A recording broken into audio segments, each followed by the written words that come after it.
Long ago, five men set out from their own paths to achieve their own destinies. Now they are brothers, united under one cause. Alone they are strong, together they are unbreakable. They are bonded by metal.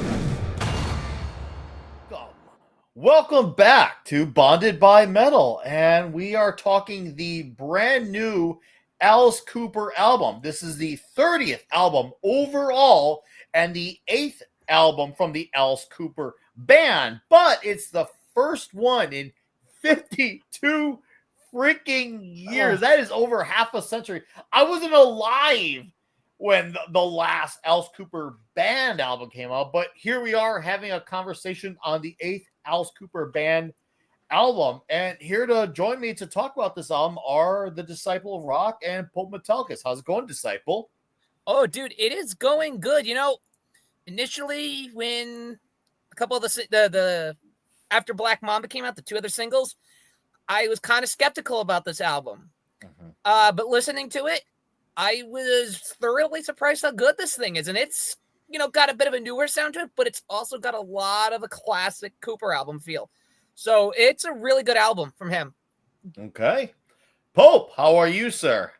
Doing great, man. And you know what? This album's a little hit or miss for me. I dig some old school like 50s rock and roll and like early punk stuff, and there's a lot of that in here later in the album that I really, really dig.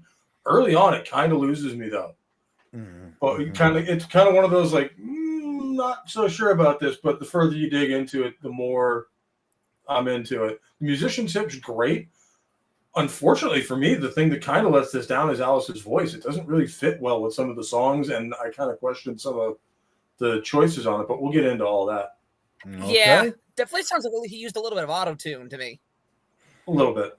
Maybe. So, yeah, I guess, obviously this album's still very fresh for us, and it's easy for anyone to just go on about so-and-so is the best new thing since sliced bread, or if we want to use MCU Marvel context, this is the best thing since the last thing. We're not going to do that here. This is still a very fresh reaction. So I wouldn't really call this a full-on review. Just more so very fresh overall thoughts on the album. So for me, I've listened to this album now 3 times in the last 24 hours. And the more I was listening to it, the more I was digging it for. I had told the boys this morning via a group DM, like, yeah, I give like a 7.5. It's definitely got some duds in there, but there's definitely some sweet songs in there. And then, a few more listens in, I'm like, oh, hey, this is really starting to mold on me a little more. If I had to give a minor complaint, and maybe I'd take out 2, maybe 3 songs, and those songs I would take out, I don't even hate them. I'd say only one of them I really don't like, and that would be actually, funny enough, would be Wild Ones. And then probably take out, I think there was one where the voice sounded way different. I think it was Money Screams I think it was Money Screams. It could have been that one where the voice sounded completely different. It also didn't sound like Alice singing. It sounded like maybe it was someone else, either that or he changed his voice. I don't know what it was, but it was one of those songs in the later half. If I could take those 2 songs out, I would actually go as far as probably get this like an 8.81, but for now, I'm going to at least say it's bumped up to like a 7.7. I do like that it's got a really organic sound to it with the instruments. It feels very warm, feels definitely a lot more analog, even though it's obviously digital if you actually like listen, but just the way they make it feel to try to get as close to bring it far back as they can. It almost feels like it's a bit of a logical successor to, was it Muscle of Love? That was the last album with the band. It just feels like the next step, really. There's some songs that are straight ahead rocky, and there's some songs that got the moodier darkness stuff. There's some great vocal patterns in Intergalactic Vagabond Blues, Famous Faces Killer. I even love Kill the Flies. And See You on the Other Side was a nice, peaceful closer. So I was shocked when I was like, okay, I'm actually enjoying this album through more listens. And, considering that I am sure this is going to be the only time they do this as the band, this is a mostly satisfactory listen outside of a few songs. I'm like, one I really don't like, and the other I was just like, you could kind of take that one out. But overall, though, a pretty solid album. Pretty solid Yeah. album. I'm gonna let Disciple go on now about his overall initial thoughts. Yeah, my initial thoughts, like you said, it does feel like an initial successor to Muscle of Love, right? It feels like they picked off right where they left. I think what might dissuade the album for some people is that you were hoping for like almost like a Killers or a $1 Billion Babies kind of sounding album. There's a little bit of that, but there's also a little bit of mix of what he kind of did in the last album, Road, where there's some different sounds going on in there. But I think one song that actually stood out that kind of really just for its musicianship is Blood in the Sun. Or Blood on the Sun, excuse me. That's a good song. I like it. The guitar was a good solo one, in yeah. that is phenomenal. And listen, I loved the What Happened to You. It had the Glenn Buxton guitar solo in there. Really liked that. I thought that was a really nice homage to the late and great Glenn Buxton. Okay. Yeah, if you're looking for my score, If you have one, like I said, this is just like how we're initially feeling. yeah, because there are albums that initially you just adore, and then you listen to it and you're like, wait, this is not as good, right? And there's albums that you hate initially, and they're like, no, wait, this is actually phenomenal, right? What was I thinking? So listening to it twice consecutively, back to back, I had to do some changes. But I'm going to, I would give it around what you said, 7, 8, maybe an 8. Like I said, Cooper hasn't done anything, in my opinion, that's just been, oh my gosh, this is fantastic since Dragon Town. That's just the way. That's just a damn good album. Yeah, no one is willing to criticize Cooper, I feel like, enough sometimes because he's so legendary and he understands what his good stuff is. But Cooper has not released something phenomenal in 20 years. And this is probably his best thing since Dragon Town, if you ask me. It feels like the band really just like, it was like they just picked up where they left off, which is impressive because naturally you're always going to sound a little bit like your last song because it was your last album. So I do hear a little bit of that Road influence picked up with Muscle of Love. I feel like it was like a hybrid and they kind of made their own little birth child. They're like, okay, this is what it is. The Revenge of Alice Cooper is the result of that. And I can definitely, there is that Road modern sense coming in, but once again, it's amazing how a lot of the slow, eerie, subtle sounds that are better like heard on headphones creep into this album. Especially, I noticed this is my third listen was the best listen on headphones. Wow, that was definitely the best listen yet with that song. So I would highly recommend between the car, your computer, have the headphones because I think that's the most effective listen, or a big loud vinyl. Yeah, because like I said, initially listened to Black Mamba, liked it. Second time, really liked it. Third time listening to it, dude, I'm gonna put that on there. That's gonna go down as a classic Cooper song, Black Mamba. Okay, so I think that's one of his best songs. Might be a staple, a live staple. Yeah, I think it should be. That's a really good song. Okay. Like go ahead. I tend to be pedantic about these things, but that song Black Mamba could be on Killer or $1 Billion Babies. It's that good of a song. Okay. Is there anything else you want to say, or shall I pass the baton over to Pope? Let's pass it on to Pope because I would like to really get a conversation going because that's where the real thoughts are going to start flowing. So, Pope, tell us your thoughts. How many listening experiences? Was it 1? Right. Was it 3? What are your initial thoughts? Do you feel like it might change? Could it get better? Could it get worse? I want you to lay it all on the floor for us, brother. All right. Well, apparently I have to be the wet blanket this time around. But, you know what? Like, I completely agree with you two. Black Mamba is a fucking lights out blues rock tune. I love it to death. You know me. I love me some blues rock. It's kind of my wheelhouse being a more blues, focused guitar player and stuff like that. And you know what? That's a stone cold classic. The first one I really have a problem with is Up All Night.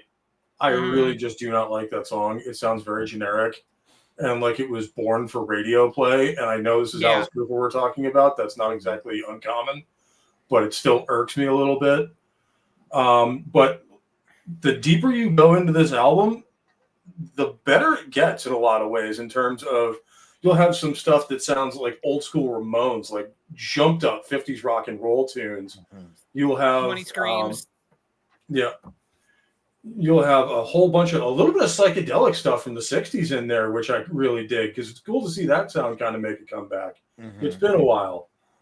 And, overall, I really don't think this is a classic record, but it's certainly a solid one. It's better than a lot of the stuff he's done in the last decade or so. And I'm glad to see the band come out with something again because I missed Alice Cooper being the band Alice Cooper. So overall, I would probably give this a 6.5, maybe a 7. And I think there's plenty of room in there for me to listen to this thing over and over again and for that score to go up. But I will also say on some of these tracks, there's probably also room for it to go down a little bit. I have one track that it went down for me for, and one track for sure it went up for me too. And to answer your question, I'll let you take it back. Wild Ones absolutely did not like. I actually was like Up All Night. I was actually gaining more admiration for the more I heard it. I first heard it, I thought it was okay, but then I was like, this is actually really killer. And I don't know what came over me. It's interesting to hear your thoughts because obviously you're of the opposite stance, but I really dig Up All Night. Up All Night was the first single I heard from it and from the album before we got the album itself, and I was very concerned because I'm like, this is a lot more of the radio-friendly Alice that none of us really jive with anymore, and has kind of been left behind by a lot of the industry. And I was hoping that wasn't going to be the whole album. Fortunately, we were proven right on that. I think it was. I think I know why I might have more admiration for it than you do. You and this is just my theory. Obviously, I'm one of those guys where I didn't listen to the R2 songs outside of Black Mamba before the album came out. I only heard that song and I stuck with that being the only song I heard. The rest of the album I went to fresh. And where I'm going with this conversation is there are times where I've heard a song, let's just say in isolation, leading up to the release of an album. I'll think, oh, it's okay. Or, oh, this is not so good. It's not terrible. It's not really good. But then I'll hear it in the context of the album and I reappreciate that song. Yeah, it recontextualizes stuff. Because I never heard the song in isolation. Maybe that's why I have a lot more fond feelings. I didn't hear it in the isolated stance. Right, maybe would have been less appreciative and thought, "Oh boy, this is on the wrong tracks, House." But to me, it was just a cool song that was on the right tracks for me, and I think I can thank myself for waiting on that song because I heard it in the context of the album. Do you think that may or may not play a part in that? Has that ever happened to you with an album? No, absolutely. Like, there's a lot of songs I didn't like when I heard them by themselves, and then when you hear it as part of the album, it kind of fits. Like you didn't have the other pieces of the puzzle to see where this thing was coming from. And I will agree with you on Wild Ones. That song just kind of sounds like a metal tune that didn't quite make it. Like, it just doesn't have any oomph behind it at all. It's just like you have the sound of metal, but none of the grit and rawness of it. But yeah, Up All Night, like, I think hearing it on the album, I think it just kind of reinforces that point for me because the rest of this is really solid, heavy blues rock, and I dig it. And it just seems like this one is kind of the odd song out for me. Okay. Yeah. Maybe that'll change with repeated listens. I don't know. Yeah. But... No. This is just all initial listens. What I like about this is that we agree it's not terrible, it's not bad, it's not mediocre. We're going from okay to good, which I think is all very modest reactions. Once again, we're still in the shock and the thick of this all, and obviously we'll probably have a better gauge when it comes like our, let's just say, our end of the year review. We'll see where because our opinions could change, but it's always cool to see where we are on a fresh stance, and we'll look back where we're at 5 months from now, at least with this album. But it seems we're in a unification that we at least say, okay, this is at least a listenable album. Considering that we're talking about the first album from the band in 15 years, 8th one of the band overall, and then the 30th overall between the band and solo project, to actually crank out either what you want to call it not bad or pretty good, that's kind of a damn accomplishment. I'm not trying to celebrate low expectations. It's just for any artist ever to put out 30 albums and then let alone one that with your band from half a century ago to put out even something good. I mean, people change, times change. Your singing might be different. The way you play an instrument might be different. The way things are made, technology is that everything is different. Even And for your these whole guys, mindset around how you write yes, music, how you play it, like all that, the band could not work at all at this point because they're just such different people from who they were when they were playing. there are bands who don't make an album for 10 years and you notice a difference, and sometimes that difference is for the way, way, way worse. And yet here we are on 4 decades. Like, Yeah. oh, hey, this is actually natural. Go ahead, take it, Disciple. I can tell you're aching. Go for it. And I think the thing is too that bothers me is Alice Cooper's recent like offerings. He's been very garage rock and not in a good way, right? Yeah. That kind of like I don't know if what would be the correct term, but for me, like growing up as in the Cartoon Network area, a lot of the music he makes sounds like Cartoon Network theme songs to me, right? That just like very generic sound. And that's really what I hated about Up All Night. It sounded like a very, very weak AC/DC song. Yeah. Now that you mention it. And I'm like that. And I'm not really an AC/DC fan. And that's a lot of the reason why I couldn't stand that song. And to my defense of Wild Things, I did not like it at first. Because I guys, like what you were saying, Pope, there's no oomph to it. But it's got a fun melody to it. Whereas if I'm driving down the highway, like I wouldn't mind playing that I wouldn't be embarrassed to turn that on in front of my That's entire kind family. of what saves it for me is that, kind of fun melody to it. It's got that really cool, like kind of blues rock tune to it that kind of brings it up a couple of points to okay, not good, but okay, we're starting to work with something here. And that's the thing I liked about this album. Nothing was really offensive. Maybe Up All Night and maybe what's the second to last track called? Oh, I have the track listing here. What happened to you? I ain't done wrong. Oh, I ain't done wrong. Yeah, that was not great either. But those are the only 2 songs that I'm like, ugh, that's disgusting. Like I get that out of my ears. The other things, like I didn't care for What a Sid and stuff like that, or Crap That Gets in the Way of Your Dreams. I didn't care for those 2, but they're not offensively bad either. And there was more than one song on this record where I don't know if it's Alice's vocals or whatever, but it kind of sounded like a Pink Floyd tune, and I dug that. Yeah, Bonded. I think Blood in the Sun, or yeah, that was the one. Yeah. That's Right. an interesting This could have been a Floyd tune, and I'm behind it. It gets some Syd Barrett era Pink Floyd with the psychedelics. It definitely hit on that, which for me, I like Syd Barrett era, so I was very welcoming of that. Go ahead, Disciple. Yeah, at first I was kind of like, do I like this or do I not like it? And then I heard the solo in the middle. I'm like, holy cow, this song's great. That's what twigged Pink Floyd to me, because like his vocals weren't quite there, but then like the solo hit. I'm like, that's classic David Gilmour. Like this is outstanding. And that's what really saves this album. I think if it's just Alice and his band, this album's probably a 6. But the musicianship is phenomenal. Like that's what brings it up to like a 7 for me. Yeah, especially as a guitar nerd, some of the solos on this record fucking slay. Which I gotta be honest, for all the Nita Strauss simps, I don't know. The girl can fucking play.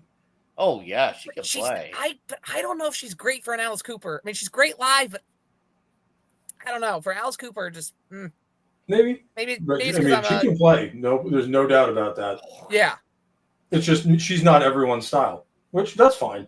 Everybody has different styles. I mean, personally, I'm a huge fan of the Mark Knopfler, David Gilmour side of the house, which is more blues based. Whereas that's not everyone's speed. Yeah, I think for Alice. Right, especially with his original band, right? Because I love the metal stuff, I love the industrial stuff, and I even like the new wave stuff from Alice, right?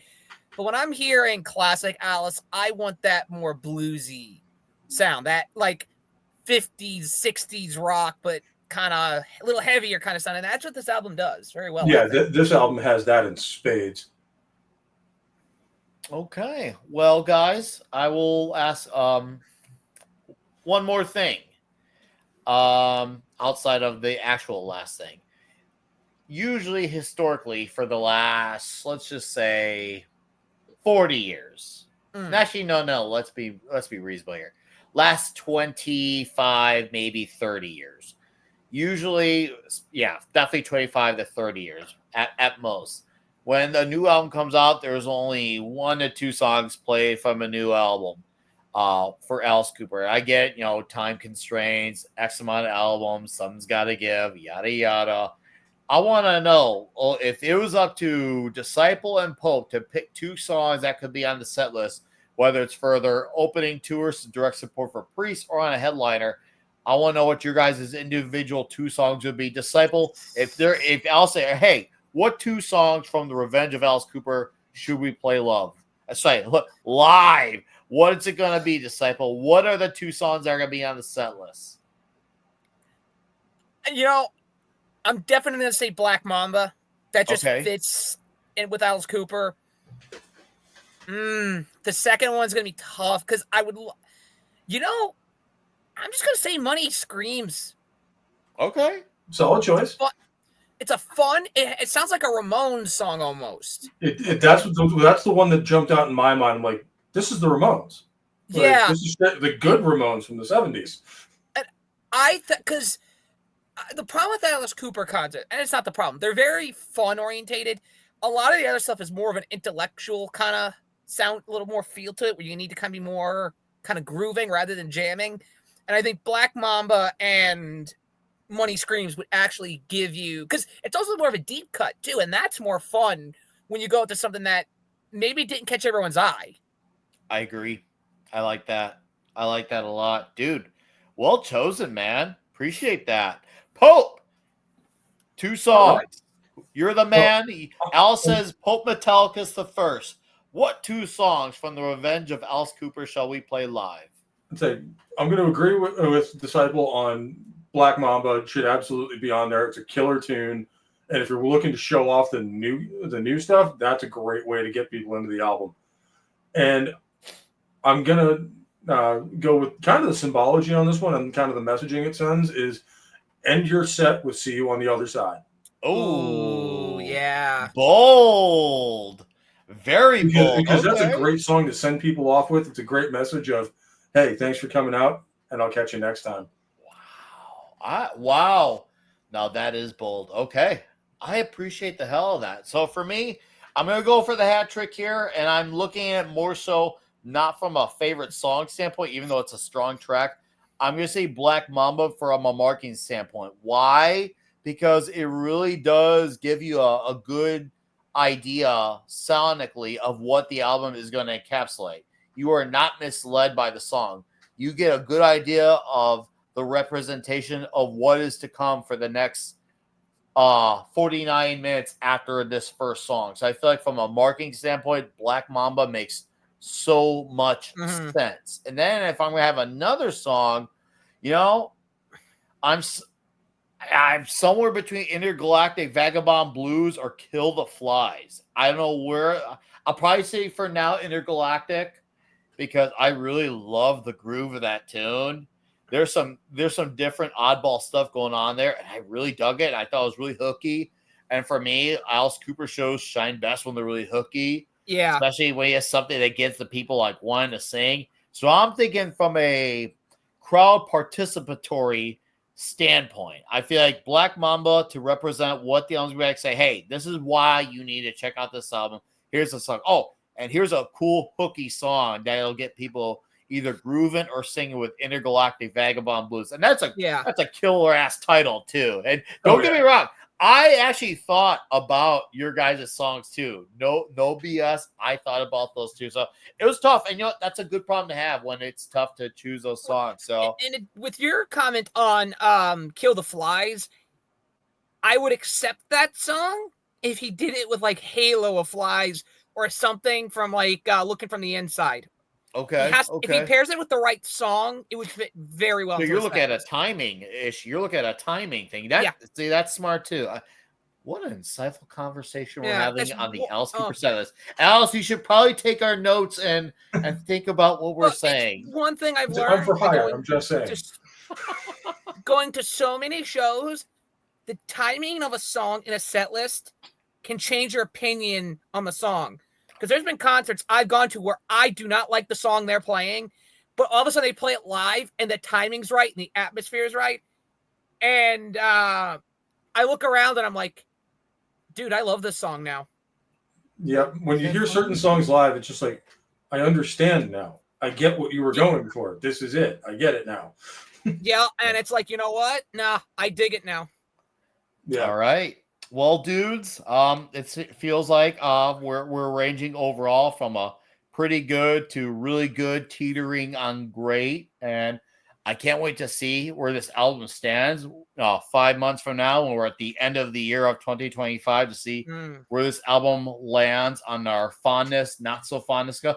I have a feeling for me, it's going to maintain. I do have a feeling it's going to definitely be there for me. So I can't wait to listen to this more. Once again, this is definitely something with a big, deep, warm sound where this whole album like surrounds you. That to me is the most ideal place to listen to this album and not having any distractions. But I can't wait to listen to this more, and I can't wait to catch the tour with Judas Priest. Yeah, and it's been my first Cooper show in 13 years. It's gonna be my first one in like 3 months. I'm hoping I can make it to the one near me because that's going to be a fantastic show. And I've never seen Cooper live before, so that's going to be you're a missing out. special experience.